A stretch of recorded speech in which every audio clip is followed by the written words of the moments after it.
Hey everyone, we have another great episode of the Roll Radio in just a bit. But before we get to that, please remember to share our posts, hit the like, subscribe, download, or whatever other button there is, and leave us a review wherever you listen. This will help us to continue bringing you the great content and amazing guests you have come to expect. Now let's get to the show. This week's guest is a legend in both BJJ and MMA. He fought in the first BJJ versus Luta Livre Challenge, went on to win the UFC Middleweight title, fought in Pride FC, and co-founded one of the greatest MMA teams in history. On this episode, Murilo Bustamante shares his incredible BJJ and MMA journey, one that started under Master Carlson Gracie and has taken him around the world as both a fighter and coach. Murilo also shares his Jiu Jitsu philosophy and how he prepared and stayed focused for fights and the importance of mastering the fundamentals of Jiu Jitsu.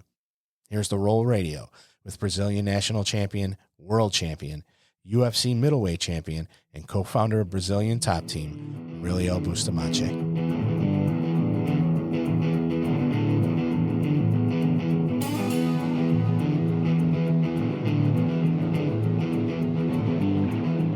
Welcome to Roll Radio.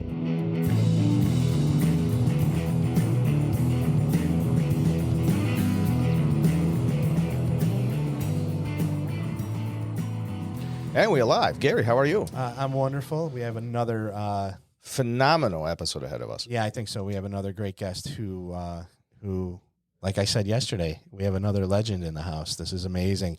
They just keep coming. But before we get to the guest today, as always, the Fuji giveaway, right? TheRollRadio.com. Check it out. All you have to do is take a one-question survey. You're automatically enrolled to win the Fuji gi of your choice. And then you have 72 hours to respond to my email after we pick you. We give away one a month. Early on, people weren't responding, but boy, man, they want those gis now. So when they hear their name, they jump right on I feel it. like we are repeating ourselves almost every single time. But there's hundreds of people who have submitted so far, and it's there's quite a bit of crowd taking advantage of this. So I want to. Let's continue doing this. Guys at Fuji have been doing a phenomenal job helping us with this and being really on board with this project. So let's continue. Yeah, it's a good time, and the people that win obviously are stoked. And if you do win, throw that gi on, take a picture, show everybody you working out in it, and we're gonna continue to give them away. Outstanding. Let's get to the show. What an amazing opportunity we have today. We have Master Bustamante in the house. How are you, sir, doing? I'm fine. Thank you. Thank you for the invitation. It's a pleasure to be here. Yeah, what's interesting about this is that, having you and having this opportunity to talk to you, it's like I'm like in a candy store, because 20 years ago when I started Jiu-Jitsu, you were one of the individuals I was looking up to. Like I was looking at your fights. I was looking at you were like the pivot point. You were like the big personality in Jiu-Jitsu and in MMA, and as all of this was unfolding, and now, I get to pick your brain. I get to talk to you. How are things going? How have things been for you in your fighting Jiu-Jitsu instructing career? Over, like, if you look back, how are things going for you? I cannot complain. Life is being very good for me, Sports life is very healthy and very, very good. I have been working with sports my whole life. And, I have opportunity to travel a lot around the world and teaching around the world. So nowadays my life is different from when I was a professional fighter. Now I'm traveling, teaching Jiu-Jitsu. I kind of keep my focus on my team. My main focus right now is help develop and make my team, Brazilian Top Team, stronger. So I have been traveling around the world to visit academies, to teach in the academies, to help my coaches, my affiliate. So that's my main goal.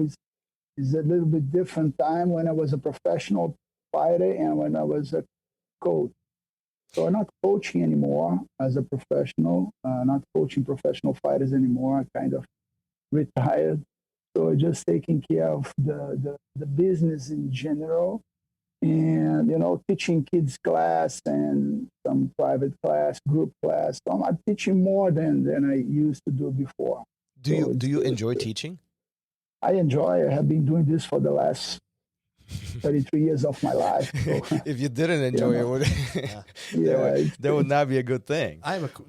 Go ahead. Yeah, well, coaching the kids classes, do they have any idea are you just master to them, or do they know, maybe the older ones know a little bit about your career, what you did before? No, they know that, yesterday I did teach a class here in my affiliate academy in Long Beach. It was around 50 kids on the mat. My teammates, part of my BTT family. So it was awesome. The future generation, the kids did great. It's the energy from the, children, from the kids, the energy that you received, is so good. That's the best class. It demands a lot of energy. You must be focused, more focused than anyone class you're gonna teach, but in the end is much more. You have much more pleasure. The feedback is, and sometimes you think you give him, you're teaching, they not listen, but then you realize they're doing exactly what you said. So it's funny how the kids react, how they think, how they see the world. Yeah. And they're naive, but same time they're super smart. So I have a lot of pleasure in my kids' class. Yeah, I often think that kids are like the best classes to teach. Gary and we were talking about this yesterday, matter of fact. So Gary teaches classes here at my academy. And he was telling me about some of the 4-year-olds that we have here and how surprised he was. They were talking about back control and the seatbelt control and things of that nature. And the 4-year-olds were executing it, phenomenally. And it was just interesting conversation, how a little person like that can really comprehend some of those concepts and retain some of those concepts, right? We would be surprised. Isn't it interesting that sometimes kids get things better and easier than adults? Yeah. Sometimes you have to teach the adults so much, and kids just get it so fast. Yes. It's funny how for example, yesterday I did teach them a new position for them. A little bit. It was intermediary, like it wasn't that advanced, but it wasn't easy.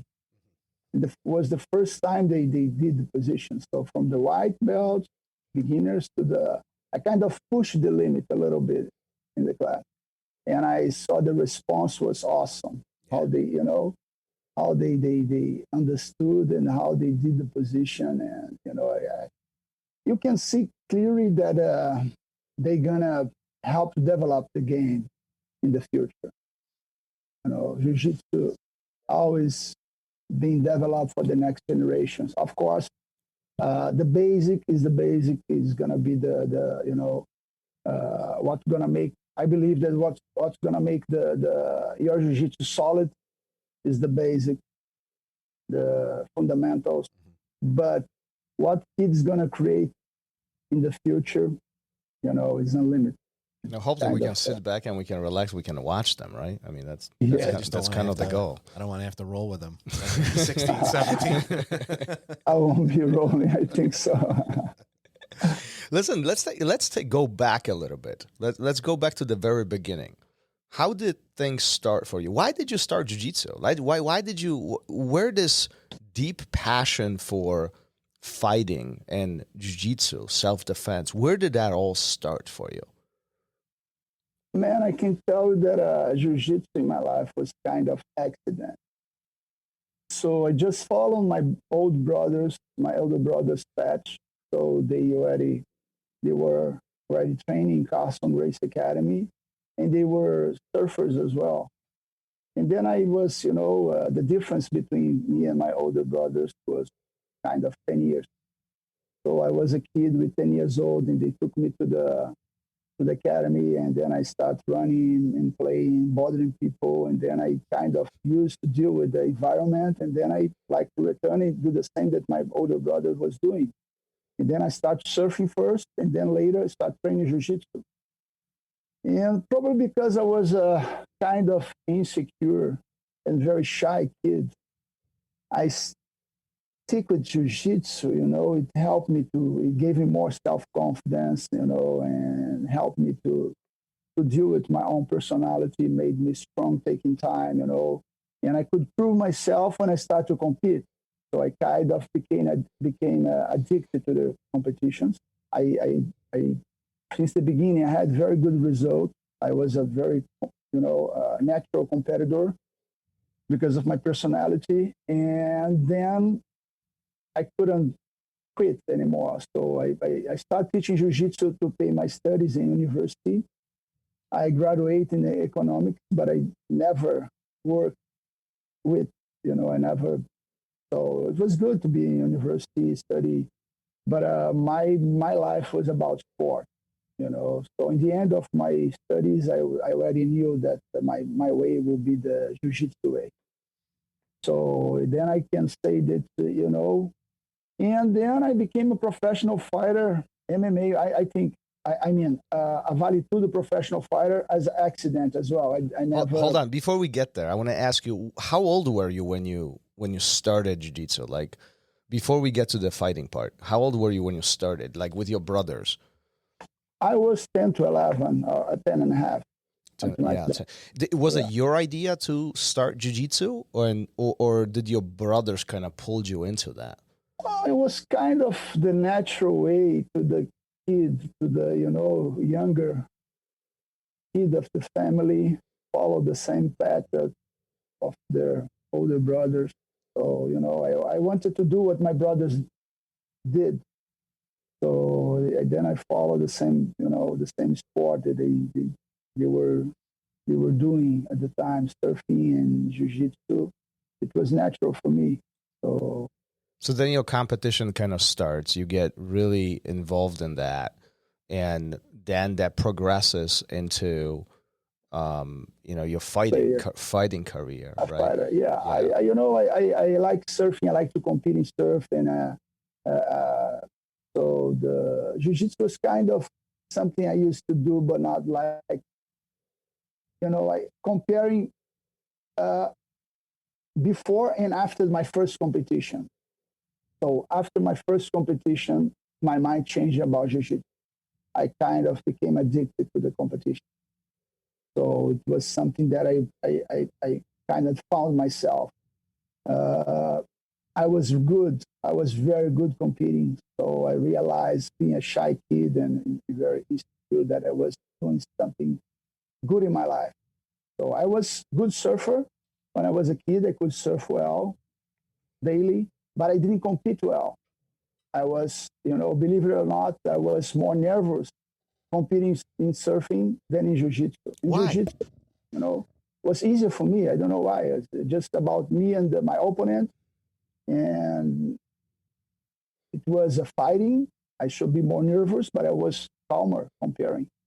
And I started to do great, one competition after another. And then I kind of,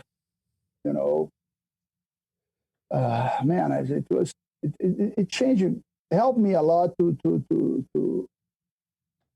become the person I am, so. Talk a little bit about the competitions, right? Because what year is this? Like, what year are you competing? What are you? Major. My first competition was 15 to 16 years old. And so this is 80s or 90s? It's 80s or 70s? This is 80s. 80s, right? So what are the competitions? So jiu-jitsu doesn't exist to what we know it in the U.S. at this point, right? I mean, like, kind of came here around 90s, right? UFC ones, that's kind of around that point. What did jiu-jitsu look like in Brazil around that time? What do competitions look like? Give us a visual of what this was like way back in the day. So the competitions were like, the sport was very small in Brazil, even in Brazil.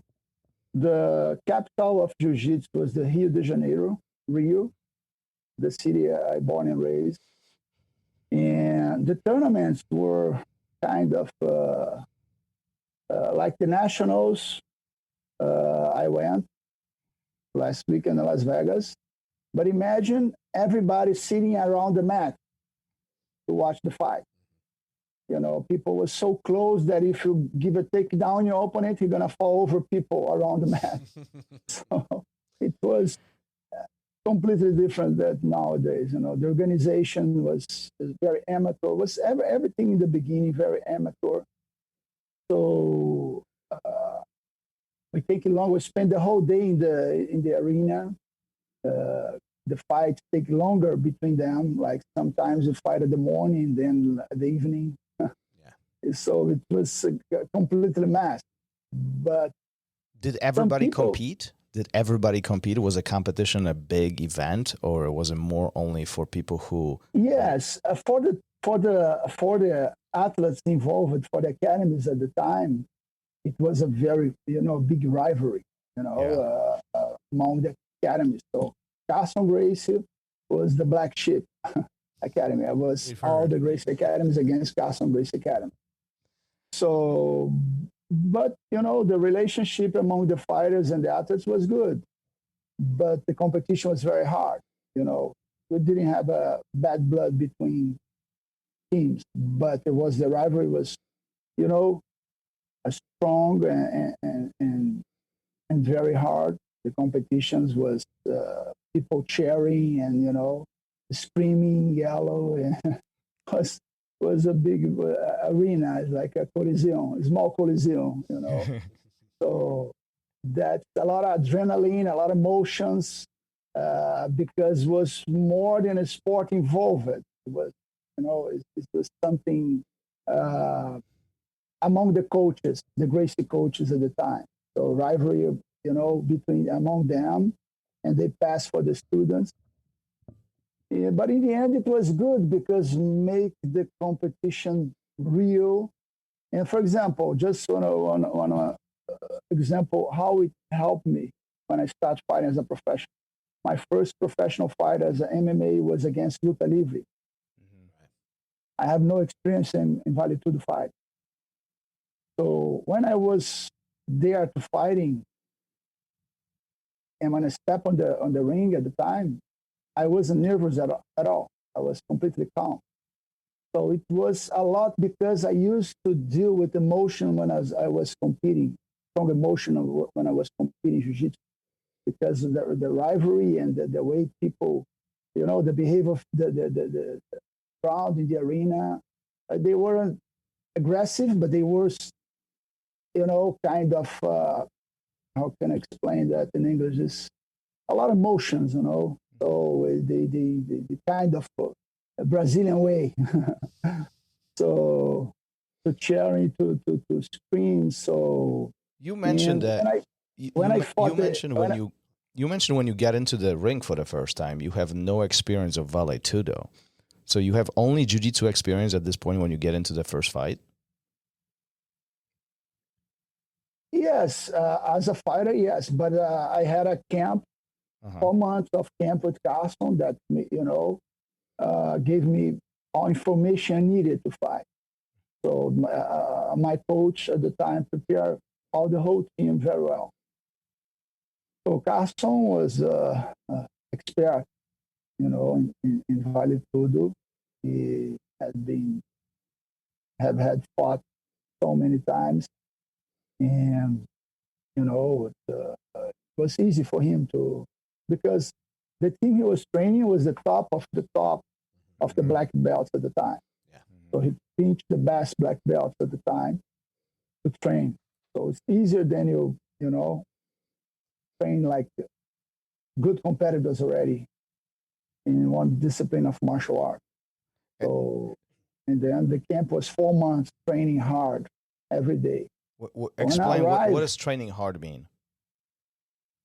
And training hard was fighting with no gloves, a lot of slap, and like used to do, playing guard from the bottom, playing jiu-jitsu from the bottom, and the guy from the top could hit you. you play jiu-jitsu and someone could hit you and kick you. So I have to take it down, just play jiu-jitsu against them. So it was a hard training, you know.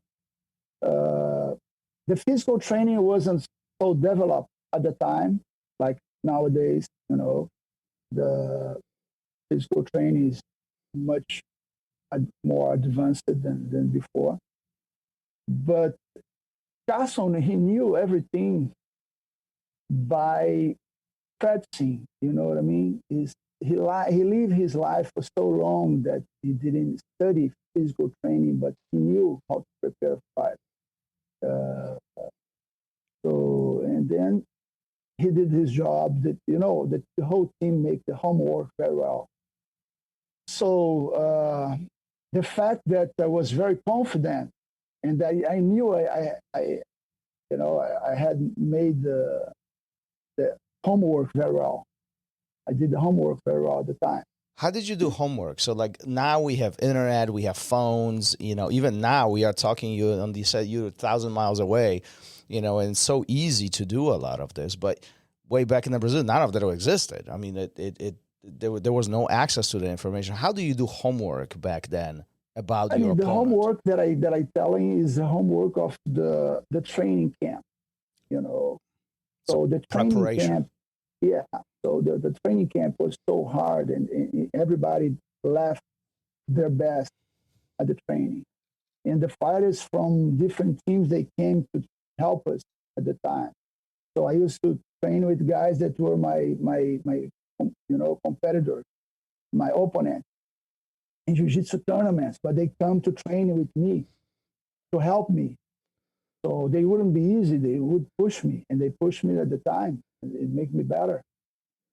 So, I knew I did everything I could to be trained for the fight at the time. And on the side of that, the amount of competitions in jiu-jitsu, the emotion involved in the competitions, everything helped me to be very calm at the time. So I was super calm. So what's your feeling like when you step into that ring for very first time? My feeling for the very first time and all times after that was time to work.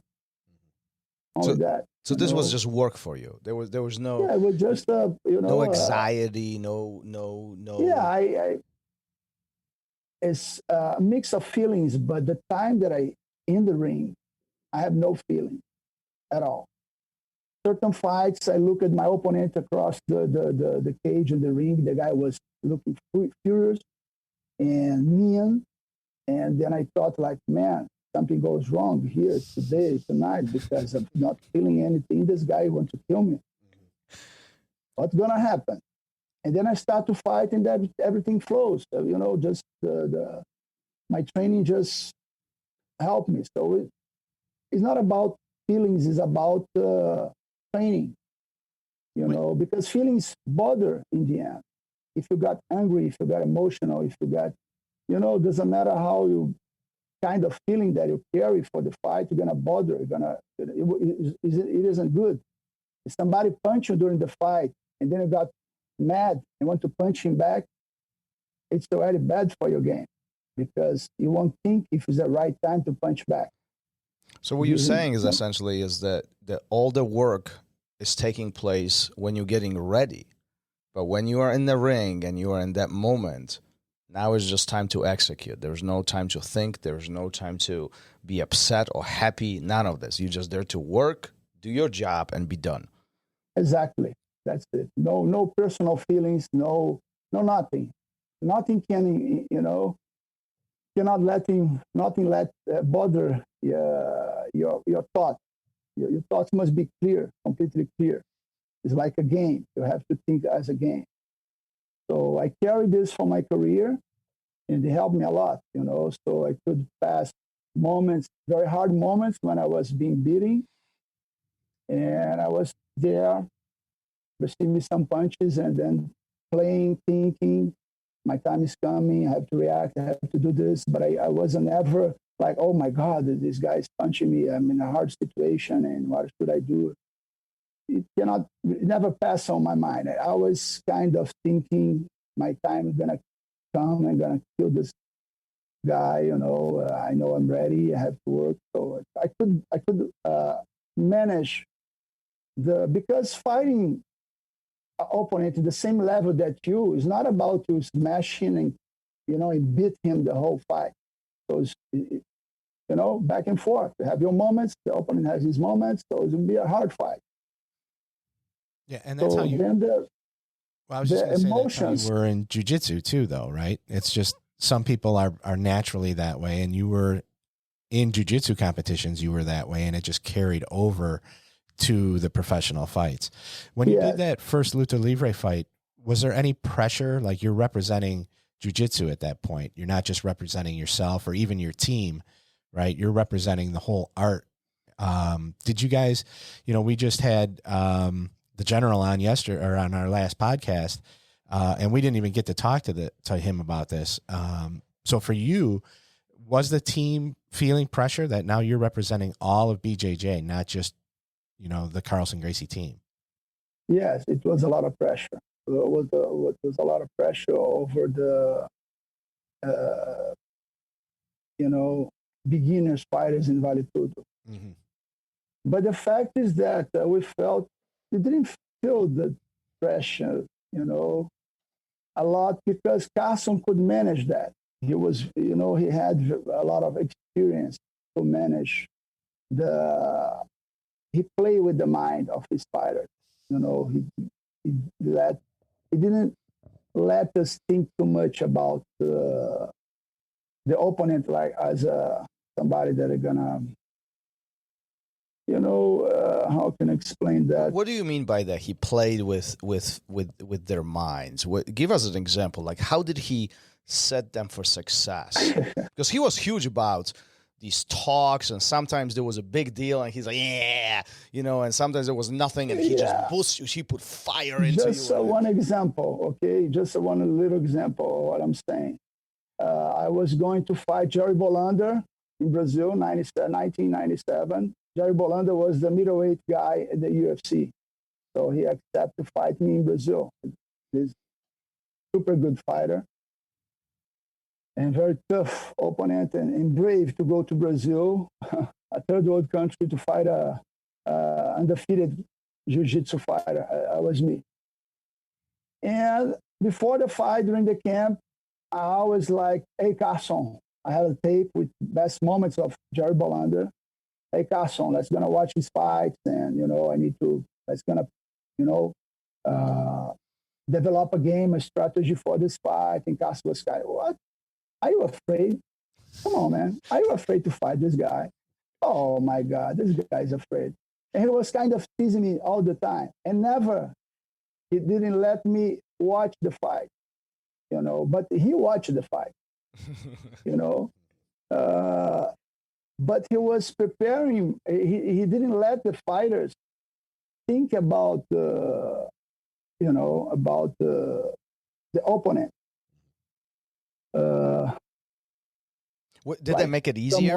Did they make it easier for you, or did they make it harder because you didn't see the tapes? At the time, and the beginning, maybe, later when I was by myself, I watched the fights of my opponent. Yes, but I understood what he was doing because he kind of helped us to prepare. All his fighters was so self-confident.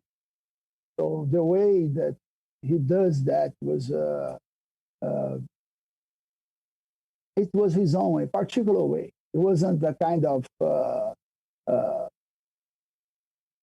can I say, something that is study like psychology, sportive psychology, something that has some, some tasks to do with athletes to make them more confident. It was kind of his own way to tease there, and so, but in the fact that he plays a way to make the fighters confident, and he used to tease a lot. That's the point. So in the end, I didn't watch the Bolander fights, but I did great and I beat him. So it worked some way. Yeah. So, I mean, sometimes too much information is not good, right? I mean, Yeah, sometimes it because just gets in our head and we think about things that we're not supposed to be thinking, right?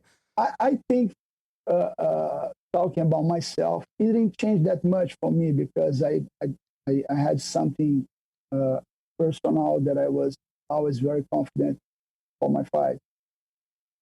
But some fighters that that has them emotional.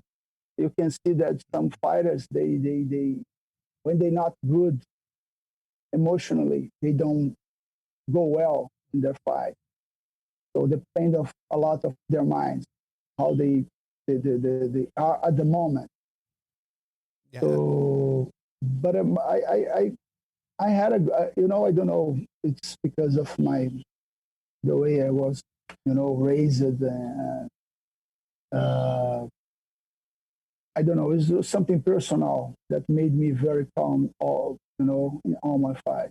But Carlson helped a lot, 100%. Did they carry on? Did that mentality and strong will and strong mental kind of approach, did that carry on for you all the way through your entire career, even past the Vale Tudo when you actually got in a cage, and I mean all the way up through the last fights that you've had? I'm sorry, what do you mean? What did you have the strong mindset the entire fight, like every fight that you had, even later on when beyond the Vale Tudo fights in the beginning? Yes, yes. I sometimes, couple of times happened. Only one time, I was insecure for one of my fights, and I didn't perform well because I came from 2 losses in Pride, and the third fight, my contract was jeopardized, and I was worried to lose the fight. It was a good fight, but could be better. Some at the time, uh, some factors, external factors, bother my preparation, my camp a little bit. So it was a short notice plus this issue about the contract. So in the end, I lost the fight and they didn't cut me from the show. So it was, but I was worried about that. So that's a proof that if you let something from outside bother your mind, it's gonna bother your performance. Yeah. So it happened. I could fight. I could have fought much better at the time. But do you teach the same thing to your students now? I mean, you have well-established team, and you travel around the world. Is that one of the messages that you want to relay and pass on to the younger generations, that the mindset is more important than the skill itself? 100%, 100%. If you have a fighter with a strong mind, doesn't matter how good he is, but he'll be danger. So because trust yourself is a very important part of the competition game, especially for MMA. Because MMA, everything happens so fast. So if you blink, you can be, knock it out. Yeah. Well, I just wanted to ask, touching on MMA, the career you've had and the people that you have fought, I was wondering what do you feel was your toughest fight, whether in the UFC, Pride, any of the organizations? So I have fought the best of my time. I fought Jack Liddell, Don Henderson, Rampage Jackson, and many others. But Jerry Bolander, but the toughest fight, 100%, was against Tom Erickson. It was a Vale Tudo era still, and it was the third fight of the night. So no gloves, headbutts allowed, And Tom Erickson was a monster, was, much bigger than me, was Olympic. Mm-hmm. He was about to go to, he made the qualifying for the Olympic Games. Are there weight limits, or this is no weight limits? No weight limit. He outweighed you by like 100 It pounds. was So what was the difference? Yeah. Yeah, he was 30 pounds, Oh, it was around 30 pounds. I was 200, so it was a huge difference. Yeah. So it was the third fight of the night. So you step in and out of the cage. Doesn't matter if you win or lose, how fast it is. You lost, you're gonna lose energy. So during the third, for the third fight, to fight somebody in this condition was very, hard for me. But in the end, made me stronger than before. So when I step out the cage after this fight, I was, taking time. I was very strong. Made my mind very stronger than before. 100%. How many fights did you have total? I mean, there are numbers out there publicly, the registered fights and all that, but I'm sure there is others that were not so, not registered. Do you know the total number of the fights that you had from the very beginning? Official numbers was 24, I think so. 24, yeah. Were they? So. Did you have any unofficial ones? I have what? I'm sorry. Did you have any unofficial fights? Or there's more beyond the 24? No, all official fights. It's all official fights, yeah. Yeah. If you compare this fighting scene, whether jiu-jitsu or MMA, before the very beginning, when you are in the very beginning of your career, and today what you see. So like even this week you were visiting, or last week you were visiting nationals in California, right? Let's talk about that a little bit. How is different today jiu-jitsu tournaments versus what you remember from a very beginning 30, 40 years ago? So first of all, we have much more tournament competitions nowadays than before. So a good year when I was younger, like purple, brown belt, even black belt, my first years in black belt, we had at the most 4 competitions, big tournaments during the year. Really? Only 4? That's all it was? 4, yeah, not more than 6, but 4 big. So they had to be big, like all these teams getting together for only 4 a year? Yeah. And sometimes, I remember when I was a black belt, the first to second year, we had kind of 2 big tournaments, maybe. So it wasn't. That's what I'm telling you. That wasn't organized. So the CBJJ was founded in 1994. Yeah. 1994, I was already 20 years old. So it was a little bit late for me, So I had the first Brazilian tournament was organized by the Rio de Janeiro Federation. It was 93 before the CBJJ was founded. So what are other differences? So we have more frequency. So now tournaments are also yeah, like you have every more month, frequencies. You have big tournaments nowadays. Have money involved. Good prizes. Mm-hmm. I believe the fighters should receive more than are receiving, but they're receiving. So if you are a top jiu-jitsu fighter nowadays, you can live from the prizes. You can live for the internet classes, teaching seminars around. At my time, you couldn't live without teaching. So nowadays, you can be a professional athlete, only training and competing. At my time, it were impossible. Even that jiu-jitsu was very, very small, very small. Just, the amount of students in the academy was in compare. Like, it's a different world. So it's nowadays you have tournaments all over the world. You have good fighters all over the world, and plus you have more than one good MMA association. So you have UFC, you have Bellator, you have ONE FC, you have Rise in Japan, so you have probably in China something. So have a lot of opportunities for professional fighters nowadays. That was good. Yeah, back then I was going to say you really only had the two, right? You were either in the UFC or going to Pride, and other than that, you didn't have much. It if you consider, the 90s, but 80s didn't have Even less. Didn't have anything. In Brazil, didn't have professional fight.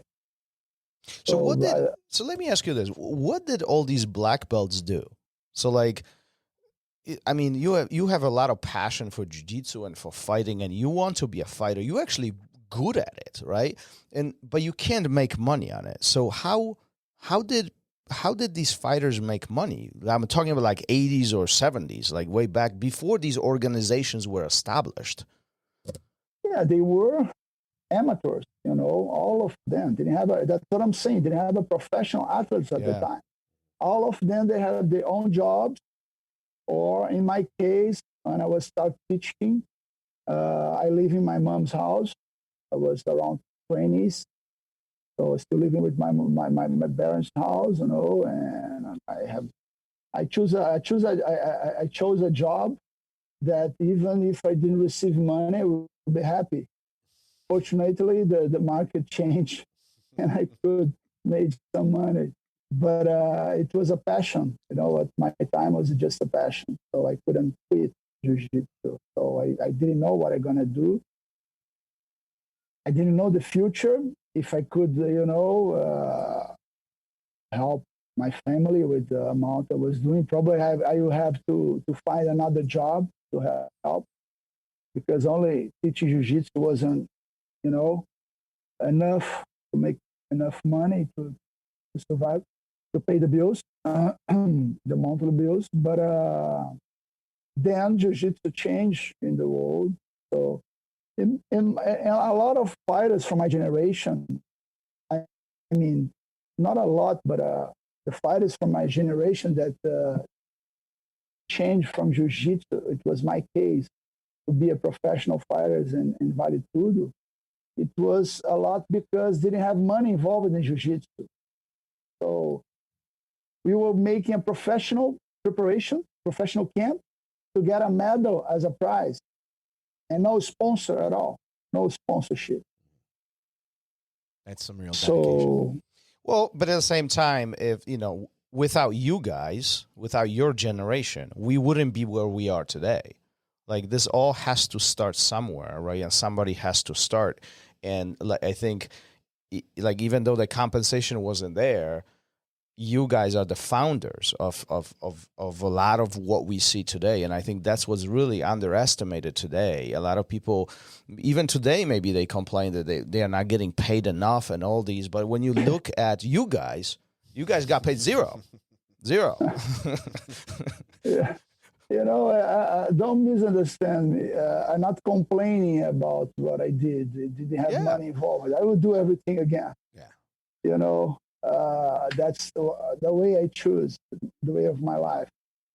And in the future, they will keep complaining about the money they receive. Yeah. It's like that. I think they should, they could receive more. The fighters always, in my opinion, will always receive the small part of the cake, the smallest part of the cake. But it's part of the game, it's part of the game. So I think a lot of things should change, but one step at a time, right? I mean, like, that's how I'm looking at this. I mean, all this impact is being made one step at a time, right? In 80s, nobody was getting paid. In 90s, there was organizations were established, right? And now it's getting better and better and better. And with the hope that at some point, even jiu-jitsu becomes, there are already evidence of professional jiu-jitsu athletes, right? I mean, there are some small examples where jiu-jitsu athletes are getting actually paid for tournaments and events and so on. none of that really exists. And who knows, maybe in 5 or 10 years, that's really going to be a professional sport, if you will. Do you think that jiu-jitsu will ever become professional to the point where you can literally live off of it without? I believe that jiu-jitsu for adult black belts competing worlds, in my opinion, they are professionals already. Mm-hmm. They live in 100% of jiu-jitsu some way. Some of them are teaching, but most of them making money traveling, teaching, or competing. The prices are very good. You can, if you look at the prices of the biggest tournament, like the Abu Dhabi Pro, and some other, like we have a BJJ Star in Brazil. We have different, events that pay money. Some of them, before the pandemic time, they were paying very well. So I think this scenario will keep being developed, and in the future, we have more money involved in jiu-jitsu, 100%. Yeah, good. Well, I was just going to say, to go back a little bit. So we've talked about how the organizations have changed and how the professionalism has changed. How has the technique changed on the mat? What you see now compared to when you were in jiu-jitsu competitions? I think some parts of jiu-jitsu are more developed than others. So the guard and half guard, they developed a lot of sweeps from the half guard and from the guard in general. I'm seeing they working more open guard and close guard. I think the submissions from the guard should be more worked, but there are some new submissions that are not that much. Some techniques that I don't like are good for the sport, but everything that people invented and use it is good for the sport. Doesn't matter, how good they are, because it's the part of the developing. The developing of the sport, because something will come up from there. So the sport will never stop being developing. Yeah, it's going to keep developing. So, but I still have my focus in the fundamentals. So you can see sometimes that some competitors, maybe brown belt or sometimes black belt, they have some gaps in their games about the fundamentals, because they concern very much about advanced positions. So even white belts, they go to the internet and they pay the classes of the last world champion that they're gonna teach jiu-jitsu for advanced. But some white belts, they want to do that, what the black belts are doing. So in fact, they're gonna bother their games, because and what they have to concern, on my point of view, is only about the fundamentals. White belt, blue belt, even purple belt, fundamentals a lot.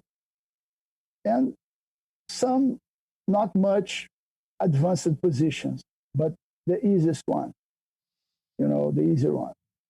You bring a very interesting point, because I remember 20 years ago when I was starting, it was all about fundamentals. We didn't learn, we learned 20 or 30 techniques. That's it, period. There was nothing more. And we passed the guard 2 different ways, and that's it.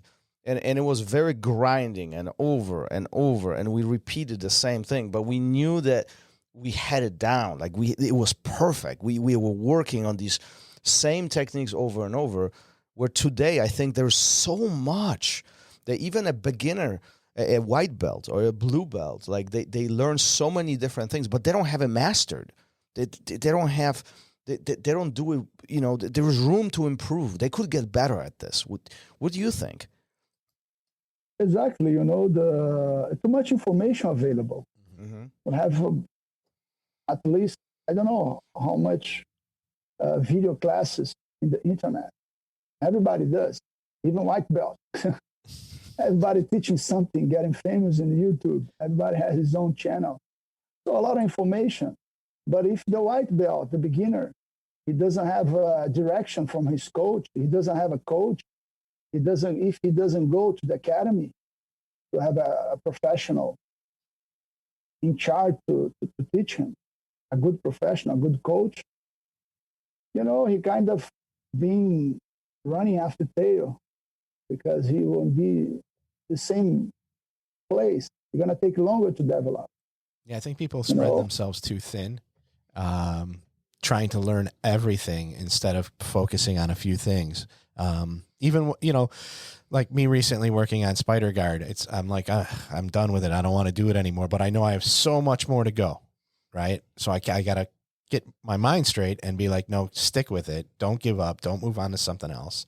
And I think, you know, people just, as soon as they learn a little bit, they get a little piece of it, they think they're good at it, and they want to move on to the next thing rather than really hammering it home. And I just think that it makes you underdeveloped. You might know a little bit about 100 different things, but you don't know any of them well. And how can you learn? That's the point. Yeah. That's why the fundamentals are important, you know. I have been dealing with real situations in my life, inside the cage, inside the rings. Real situations of fighting. You don't have too much time to think. You just have to execute it. Mm-hmm. And what's going to execute it easier with the best I'm missing the word. Execute the best you can with most efficiently. Yeah, the best way, you know. It'll be the fundamentals. That's going to help you in the self-defense, self-defense. You won't have time to think. It's like a professional fight, you know. When you fight a professional, you don't have too much time to think.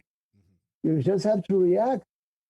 Yeah, and you're going to react doing what you have been training in the camp, in the past. Yeah. So is it like muscle memory at that point? Like you've done it so many times, you know exactly. It just happens for you. Yeah, you prepare your subconscious to have a reaction. If I throw a ball in your direction, or you're gonna slide or gonna grab it. Mm-hmm. You won't think what you're gonna do. The ball is coming. I have to do something. You think that you got a ball in your head. You know, jiu-jitsu is like the same. Martial arts are the same. You have to educate your subconscious to have a reaction during act against you. So if you have students like white belts or blue belts who come to you and they ask you, what should I focus on? There are so many things. There's millions of videos out there, YouTube channels and all that stuff. What do you tell them? What should they focus? What should be number one thing that a jiu-jitsu student should do today? Fundamentals, you know, scissor sweep, how to pass the guard, how to avoid triangle, you know, how to escape from the mount, escape from the side control well, not giving his back. So a lot of, you know, I kind of try to divide the most I can, to split the positions the most I can to make it easy for my students. So, but fundamentals, it doesn't make sense, you know, a white belt concerned about 50-50, a berimbolo. I've seen those guys. You know, sometimes I'm rolling with the blue belt and the guy wants to do the berimbolo with me like, what are you doing? You really think you're going to do this with me? You're blue belt. Come on. Play jiu-jitsu. Let's go. Do you know a easier way, a easier game for you. But the fact is that they don't have a good coach, or they don't listen to the coach, because a good coach is gonna tell them, I think so, for the beginners, fundamentals. Fundamentals, the basic.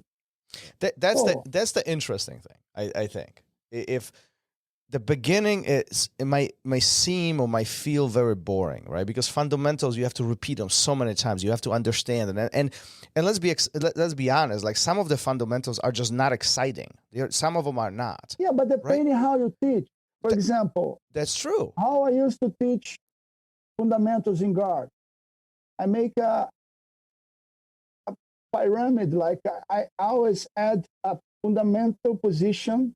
So I start doing guard with the foot on hips and playing, controlling one side. And from there, scissor sweep. From there, triangle. From there, you're going to add, and you make a protocol that the drill will be interesting. It's not only one position, but you make a, positions steps together. Yeah. You put together, so then it's making more interesting for the student to do the situation. Well, and I think that's the important part. That the fundamentals create this base, and then you can build everything you learn after that is just makes it easier, and they connect together, right? Versus when you start learning these advanced things, you often get lost, you get confused, and you're not as successful. And then you have these guys who, like you said, they know 50-50, they know berimbolo, but they don't know how to escape top control. And they don't know where and how to use it, what the right time to use it. Some guys, I have been dealing with people that they know a lot of, some people, they know more positions than myself. Sometimes they know everything. They keep learning. But when they're going to roll, they don't have, they don't know how to use it in his own way. They don't put in their own game. So their games are not effective, are not solid, because they know a lot of stuff, but they don't know how to play with it. They don't know how to use it. You use it in the right time to use it. So you must have a game. So that's what I'm saying for you, is that I kind of build the game step by step, adding position.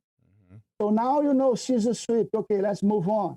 Now you know triangle. Let's move on. Now you know. So, and then you're gonna do together positions. You won't make the student repeat only once. You can do like this as well, but I think it's more interesting if you build a combo of positions.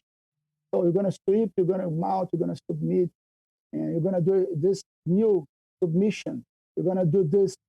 For example, just example here. So you're gonna do the scissor sweep that you're gonna already know, but I'm gonna teach a new submission. So so then you make it interesting for the student. So I'm doing the sweep that I know, but I'm doing something new in the end. And they connect. Yeah, they connect. So during the sparring, that's gonna happen. You have to. In my opinion, the best fighter is the one that can connect positions faster. For example, connect and escape with already attack. I'm escaping from the bottom, but my hand goes already to the collar of my opponent. So when he thinks I'm escaping, I'm already attacking him. So the connections that make the difference between how fast you can connect positions, make your game more effective. Yeah, and there's been several times where we've seen in the past historically where the practitioners who execute, the simpler, but they connect more, they are more successful than the guys who know everything and they don't connect. I mean, it's just like some of the greatest fights in jiu-jitsu have been done by a simple sweep, mount, cross choke. Done.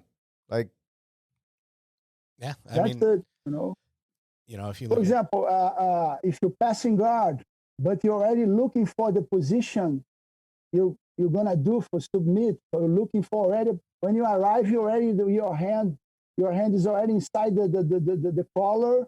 So you're preparing, so you anticipate your game. Like I'm doing something here, but I already think when I'm I'm gonna cut them there. Yeah. That's the name of the game. I wish more people talked about this just like you do. I wish more students listened to this and really apply this in their training, because I think that's the way to go. I think that's the phenomenal way to simplify things and really connect the dots and create a little system, just like you talk about your game develop. And my mission nowadays is say that for the one that want to listen. So I teach this for my association, for my students, for Brazilian Top Team Academies, but I'm teaching this around the world. So one of my missions nowadays is help to develop Jiu-Jitsu the most. I believe in Jiu-Jitsu. Jiu-Jitsu changed my life. No, so I think mine too. Absolutely. So academy with a good environment that help.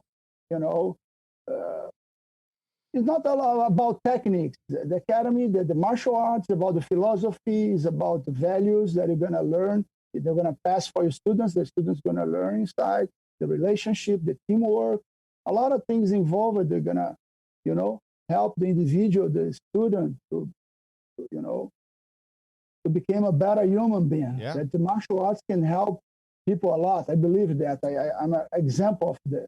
So that, my goal right now, my main goal is help my affiliates to make their, business, manage the business and how to teach. So that's the most interesting about Jiu-Jitsu, that I can help my team.